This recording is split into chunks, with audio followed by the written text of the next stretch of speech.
안녕하십니까. 김상범의 풍수이야기의 김상범입니다. 지난 시간까지는 형세론의 정열법과 형국론의 기초에 대해서 알아보았습니다. 지금부터는 형세론의 각각의 분야에 대해서 알아보도록 하겠습니다.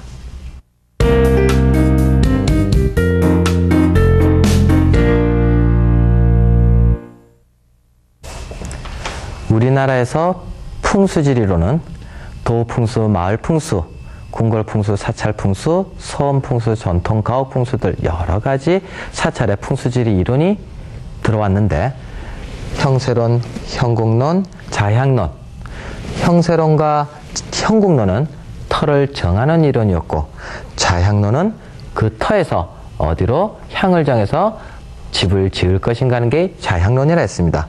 그럼 이번 시간에는 형국론에 대해서 말을 하게 되겠는데, 형국론은 사람 모양의 산도 있다 그랬습니다. 그 다음 동물 모양의 산도 있다 했습니다. 조류 모양의 산도 있고 꽃 모양의 산도 있고, 그 다음 사물 또는 글자 모양의 산이 있다 했는데, 오늘은 사람 모양에 관해서도 일단 먼저 알아보도록 하겠습니다.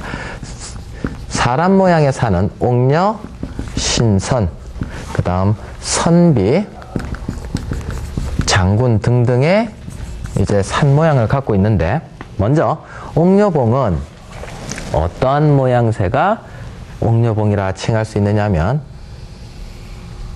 부드럽게 솟아오른 이런 듯한 모양의 산을 옥녀봉이라 합니다. 물론 이 봉우리 하나만 갖고 옥녀봉이라 칭하는 것이 아니고, 주변에 어떤 산들이 이렇게 만들어졌느냐, 그 다음 강줄기가 어떻게 흘러나가느냐까지 다 따져서 정하게 되지만, 일단 우리가 옥녀봉이다라고 칭하는 것들을 봤을 때는 이렇게 부드럽게 솟아오른 이런 산들을 보일 때 이걸 옥녀봉이라 칭하면 됩니다. 그러면 이거 하나는 여자요, 이거 하나는 남자들이란 말입니다. 그러면 옥녀봉과 남자들, 음의 기운을 가졌다, 양의 기운을 가졌다. 음은 부드럽다, 요거는 거칠다. 맞죠? 음양에 대해서. 그 다음 부드럽게 솟아올랐다, 거칠게 솟아올랐다. 같은 모양새라 하더라도 부드럽게 솟아오른 모양 중에서도 나무들이 많고 그러면은 옥녀봉에 속하고, 바위들이 이렇게 좀 튀고 거칠게 보이면은 이런 것들은 남성봉에 해당하는 것입니다. 그리고 앞에 말을 붙일 때도 이 산 앞에, 옥녀봉 같은 산 앞에 자그마한 산이 있으면 이건 화장대로 계산을 하면 되고, 거친 산 앞에 이런 게 있으면은 이거는 뭘로 본다? 만약에 선비라면은 책상으로 보시고 해석을 하면 된다는 얘기입니다. 자, 먼저 옥녀봉이라는 것에 대해서 사진과 보면서 알아보도록 하겠습니다. 자, 이 사진은 해운대에서 장산에서 해운대 쪽으로 내려오고 있는 산줄기 중에 불룩하게 솟아오른 산입니다. 단정하게 솟아올랐으므로 요거를 이제 옥녀봉이라고 하는데, 이 옥녀봉이 앞에 해운대와 어떤 모양과 한 조화를 이루고 있느냐에 따라서 이름들이 바뀌어지게 되는 것입니다. 다음 사진을 보겠습니다. 그 옥녀봉의 기운이 해운대 쪽으로 내려오게 되는데, 옥녀봉은 어디에 있느냐? 여기에서 좀 더 이쪽 편에 있게 됩니다. 좀 더 왼쪽 편에 있게 되고, 그리고 그 줄 산 기운이 하나는 해운대 바닷가로 와서 동백섬을 이루고 있고, 하나는 저쪽 달맞이 고개 쪽으로 산 기운이 연결되어 나가고 있습니다. 자, 그럼 이랬을 때 그 옥녀봉은 이 해운대 바닷가의 두 섬과는 어떻게 해석을 할 수 있다? 자, 이쪽 칠판을 보십시오. 장산이 크게 있습니다. 장산에서 한 줄기가 내려오다가 옥녀봉이 한 줄기가 있습니다. 그래서 옥녀봉 한 줄기가 이쪽에 동백섬을 만들고, 한 줄기가 흘러 들어가서 이렇게 크게 달맞이 고개를 만들고 있습니다. 그리고 그 앞에 해운대 바닷가가 만들어져 있는 상황입니다. 자, 그러면 이것이 옥녀봉이고, 동백섬이 우리 장구 치는 북채로 보고, 자, 자그마하지 않습니까? 그 다음 이쪽 달맞이 꼭의 큰 산을 장구로 보는 겁니다. 그럼 옥녀가 이쪽에는 북채를 들고 그 다음 이쪽에는 장구를 갖고 있어서 장구를 친다. 그래서 이 안에 해운대라고 하는 이제 띵까다 띵까 띵까다 띵까라고 하는 이제 유흥가가 생겼다. 이렇게 해석을 할 수 있는 거예요. 자, 그러면 여기에 옥녀봉이 있다. 해석은 그러면 어떤 말을 붙인다? 네 글자 무슨 형을 붙인다고 했습니다. 그러면 이것은 옥녀가 북을 두드린다. 두드릴 격자를 써서 옥녀격 그 다음에 북고자를 써서 옥녀격고형이다. 이렇게 말을 붙이게 되는 겁니다. 그래서 해운대는 북채, 장구, 그리고 옥녀 요 세 세트가 모여서 옥녀격고형이라고 하는 풍수지명이 되는 것이에요. 형국은 크게 잡느냐 작게 잡느냐에 따라서 한 가지 형국이 나올 수도 있고 두 가지 형국이 나올 수도 있고 같은 크기라도 두 가지 이상의 형국이 나오기도 합니다. 여기서 이 장구 모양산 요거 하나만 따지면 옛날부터 뭐라고 불러왔다? 와우산이라고 불러왔습니다. 그래서 이쪽에 대가리가 있고 그 다음 이쪽에 꼬랑지가 있어서 꼬리가 있어서 여기를 뭐라고 우리는 불렀다? 미포라고 불러온 것입니다.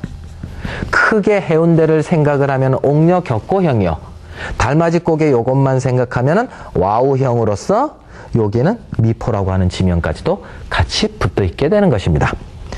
자, 그 다음 계속해서 옥녀에 대한 산을 좀 더 알아보겠습니다. 자, 다음 사진을 보겠습니다.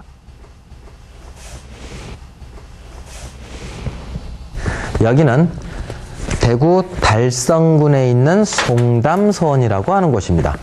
송담서원이 어디 있느냐면 여기 있는 곳이 송담서원입니다. 송담서원은 일단 형국부터 답을 드리자면 옥녀 개화형입니다.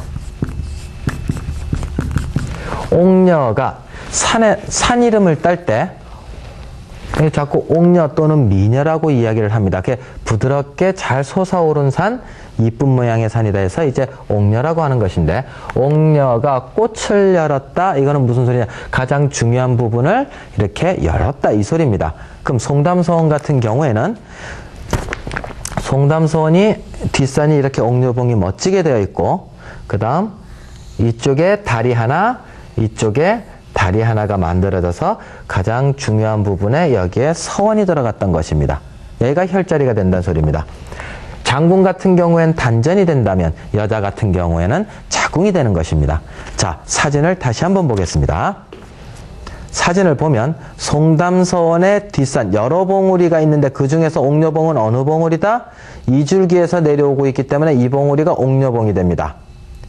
옥녀봉이 이쪽으로 내려오면서 자청령 쪽으로 해당하는 산줄기 하나가 옥녀봉의 왼쪽 다리가 하나 되고 그 다음 옥녀봉에서 이쪽으로 내려오는 우백호 산에 해당하는 것이 여기가 오른쪽 다리가 되는 것입니다. 그래서 옥녀가 다리를 가지고 이렇게 털을 감싸고 있는 형국이 옥녀 개화형인 것입니다. 자, 다음 사진을 보겠습니다.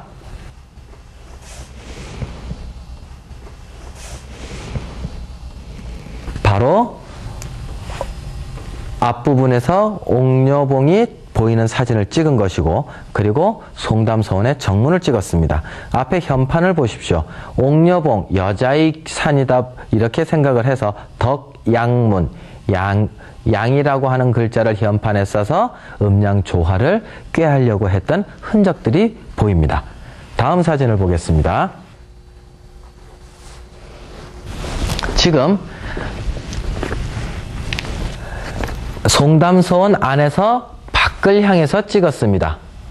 송담서원에 약간의 흠이 있다면 여자가 다리를 벌리고 있다. 개화. 여자가 다리를 벌리고 있다. 그럼 앞에 무엇인가 가려주고 있으면 좋은 것인데 앞에 가려주는 것이 없으므로 풍수용어로 안산이 앞에 가려주는 자그마한 언덕 같은 산이 하나 살짝 있어야 되는데 그것이 없으므로 풍수 인테리어를 해야 되겠구나. 여자가 다리를 그냥 벌리고만 있으면 안 되므로 대문 바로 앞에다가 학자수를 심어서 보이지 않게끔, 그래야 정숙한 여자가 되므로 나무를 심어서 풍수 인테리어를 했던 것입니다. 옥력 개화형이었습니다. 그 다음 이제 경남 산청에 있는 석계서원이라고 하는 서원을 가보겠습니다. 석계서원은 남명 조식 선생님의 제자 덕계 오건을 배향한 서원입니다. 한강 정구가, 정말 풍수지리의 대가였던 한강 정구가 이 터를 잡았는데, 이 석계서원의 풍수 형국은 옥력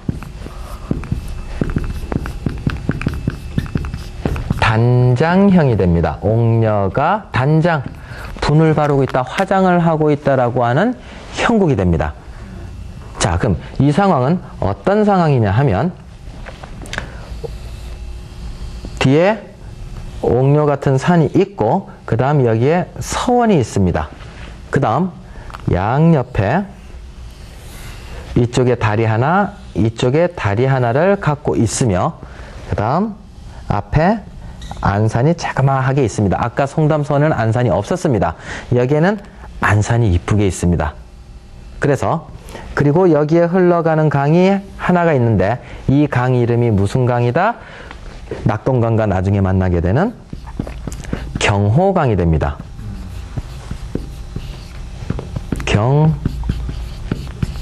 경호강인데, 자, 옥녀가 다리를 양옆에 이렇게 갖고 있고, 그 다음 가장 중요한 부분에 이제 서원이 들어갔으며, 요 앞에 안산을 뭘로 생각한다? 자그마한 언덕산을 화장대로 계산을 한 겁니다. 그 다음 이 화장대만 있으면 뭐합니까? 뭐가 있어야 돼요? 화장을 하려면 거울이 있어야 되겠죠? 그죠? 그래야 세트가 맞는단 말입니다. 근데 앞에 흘러가는 강 이름이 뭡니까? 거울경자 쓰고 있는 경호강인 것입니다. 그래서 옥녀가 거울을 보면서 화장을 하고 있는 형국, 이래서 옥녀 단장형이 만들어지게 되는 것입니다. 다음 사진을 보겠습니다.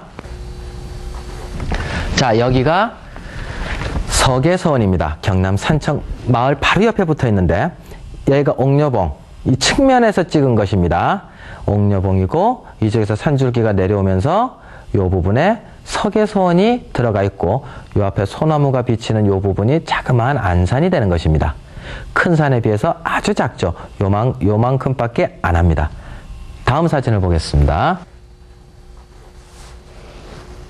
앞에서 찍은 사진입니다.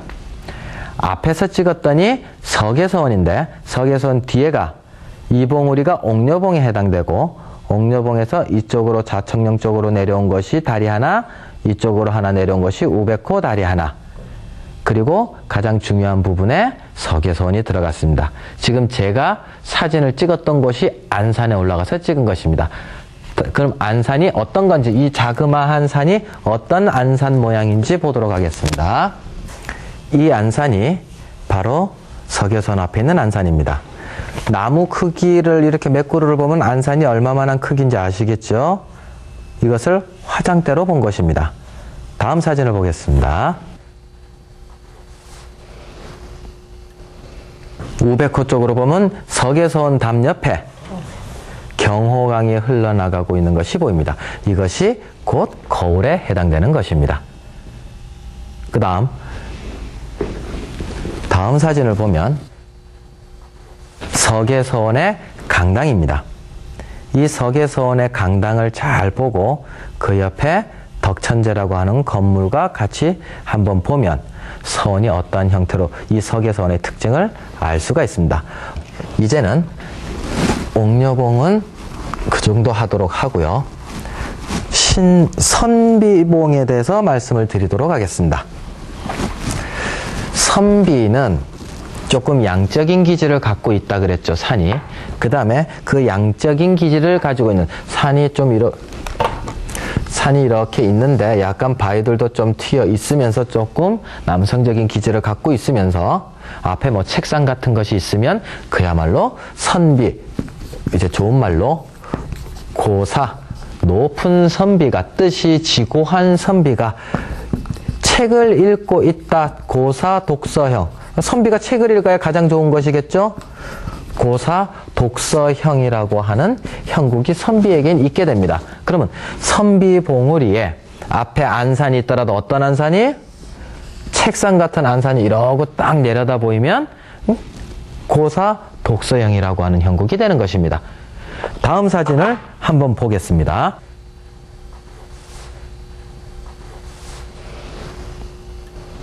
여기는 경남 산청 단성면에 있는 석대산이라고 하는 산이 이 봉우리산입니다.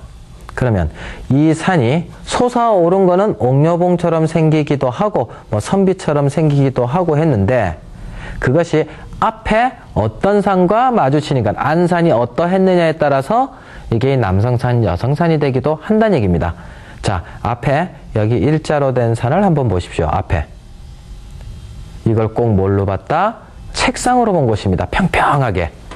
그럼 이 책상을 누가 보고 있습니까? 옥녀가 본다? 옛날에는 여자들이 언문을 공부했고 글 공부를 제대로 안 했으니까 책을 읽고 있는 것은 누구로 본다? 남성으로 보니까 책은 또 제일 가까운 게 선비죠. 그래서 선비가 또 마침 얼굴도 여기 좀 바위들도 좀 튀어 있고 남성적인 기질을 갖고 있습니다. 자세히 들여다보면 이쪽에 양쪽에 팔도 있어요.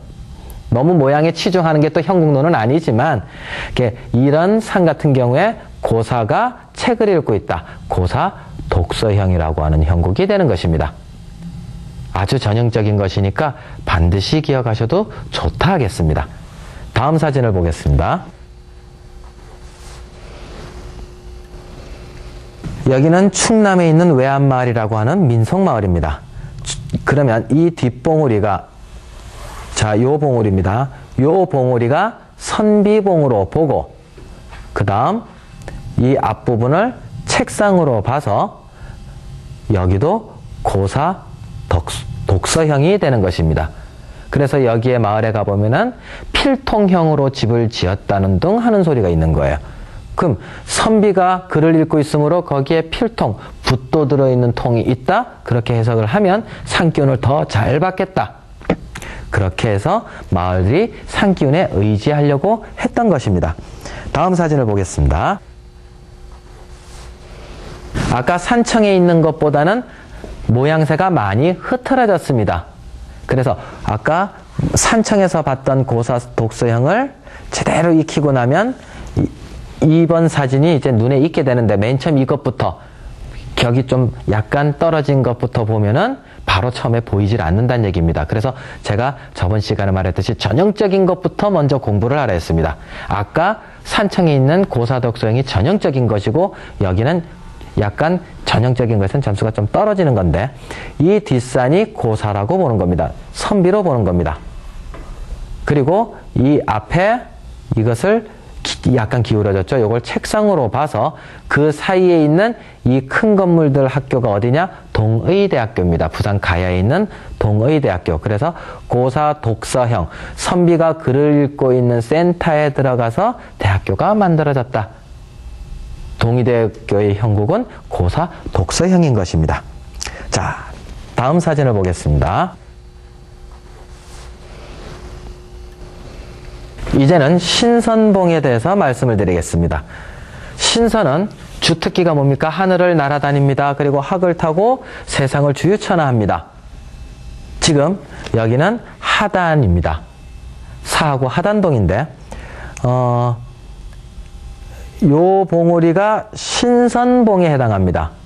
그럼 이게 왜 신선봉이라고 감히 이야기할 수 있느냐? 밑에 산이 학이기 때문입니다. 밑에 산 모양이 자 머리부터 그려보겠습니다. 이 부분이 학의 머리 부분에 해당됩니다. 머리 부분이고 그 다음 이쪽 산이 날개, 좌측 날개에 해당되고 그 다음 이쪽 산이 우측 날개에 해당이 됩니다. 그래서 학머리와 오른쪽 날개 품 안에 들어간 이 지점이 동아대학교 하단 캠퍼스인 것입니다. 그러면 항 모양 위에는 누가 올라타야 됩니까?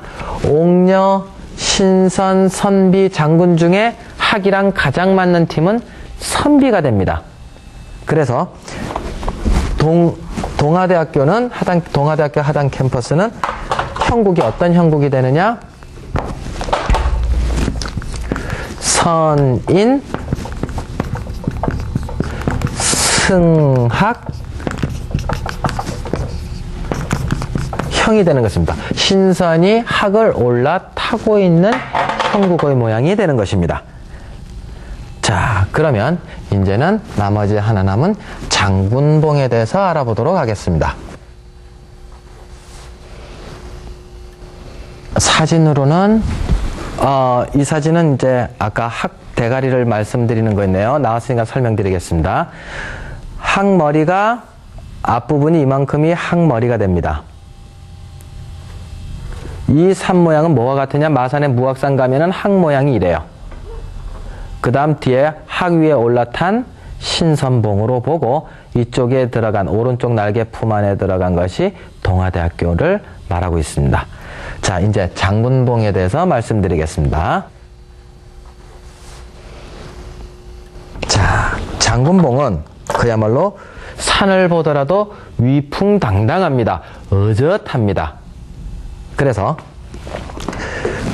장군봉 하나에다가 주변에 그럼 또 뭐가 있으면 됩니까? 그 어젓한 산에 똑같이 솟아오른 건 비슷한데 가장 어젓한 산에 해당이 됩니다. 어젓한 산이 이게 장군봉이라면 주변 앞에 있는 산 무슨 산으로 본다? 병졸들 산으로 보는 거예요. 병졸들이 앞에 나열해 있다. 그 다음 이쪽에 또 이런 산들이 있으면은 말도 있을 것이고 달리는 말도 있을 것이고 깃발도 있는 산들이 있을 거단 말입니다. 그럼 이렇게 한 세트가 만들어졌을 때 이게 장군 대자형 또는 장군 출진형이 됩니다.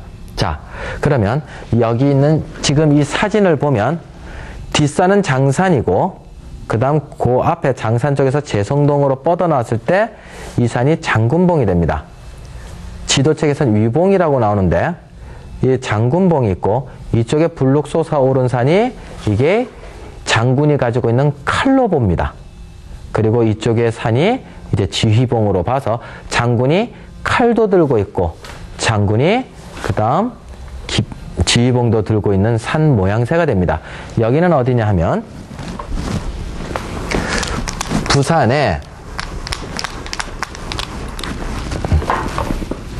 도시고속도로라고 여긴 구서 IC로 가는 곳이고 이쪽은 이제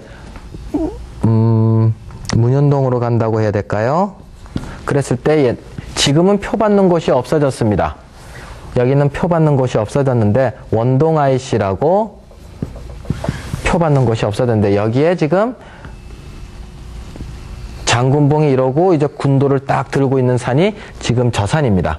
사진에 있는 산인데 여기를 지도책에서는 위봉이라고 합니다. 그 다음 여기에 자그마한 산이 하나 있는데 여기를 옛날부터 뭐라 한다?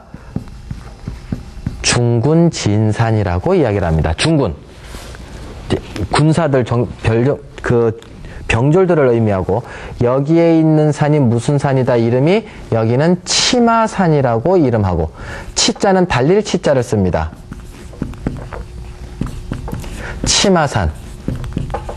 치마산, 그 다음 이쪽에는 기치산이라고 하는 말도 있습니다. 기치산, 깃발이 나부낀다라고 하는 이름을 가진 것이 기치산입니다. 그래서 장군이 앞에 병졸들을 데리고 있고 그 다음 여기에 말들도 있고 달리는 말들도 있고 그 다음 깃발도 있다. 그래서 이만큼 한 세트가 뭐가 된다? 장군 출진형이 되는 것입니다. 장군이 진을 앞으로 나간다. 장군 출진형.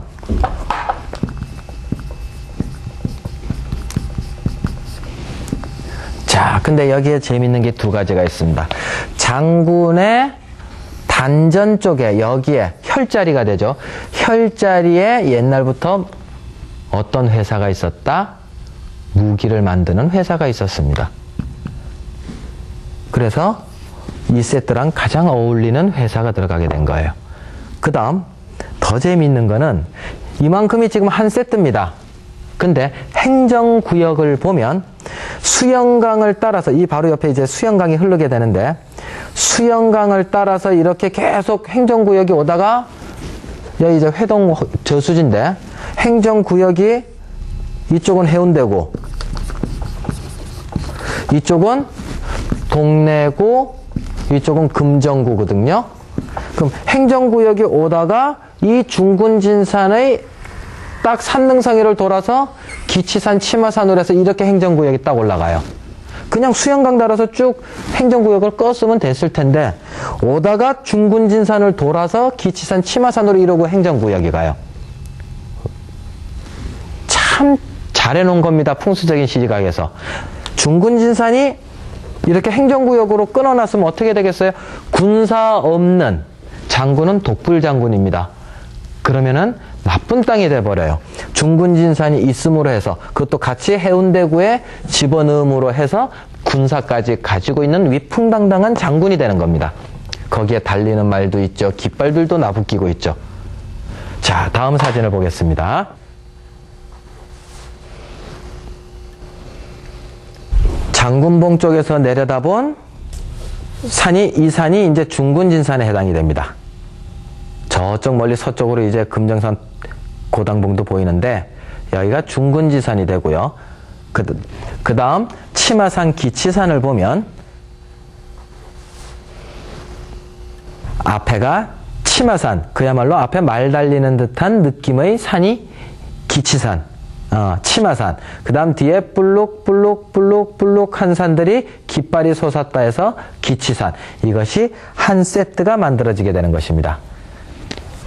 이 사진은 장군봉이 어디 있느냐 하면 장산 한 줄기를 받아서 내려온 여기 위봉이라고 쓴 곳이 장군 머리가 됩니다. 그리고 이쪽으로 장군의 군도, 장군의 칼을 들고 있고 이쪽으로는 장군의 지휘봉을 들고 있고 그럼 이만큼이 장군봉인 것입니다. 근데 앞부분에 중군진산은 어디 있느냐? 이 부분입니다. 이 부분이 중군진산에 해당됩니다. 수영강이 지나가면서 계속 행정구역이 밑에서부터 강 따라서 올라오다가 파란색이 이제 수영강인데 행정구역 점선은 중군진산의 산등성이를 돌아서 그 다음 올라가게 돼 있어요. 그 다음 지금 여기 빨간불이 보이는 것이 치마산, 그 다음 이쪽이 기치산 해서 행정구역 라인이 장군 대자형을 벗어나지 않고 그대로 따라서 한 세트로 만들어주게끔 만들어 있었습니다. 이것 자체가 뭐다? 우리도 모르게 풍수정서를 가지고 행정구역이 저절로 나누어졌다는 것을 의미하는 것입니다. 오늘은 형국론 중에서 사람, 옥녀, 신선, 선비, 장군의 모양에 대해서 알아보았습니다. 다음 시간에는 동물 모양에 대해서 형국론을 알아보도록 하겠습니다. 오늘 강의 이것으로 마치겠습니다.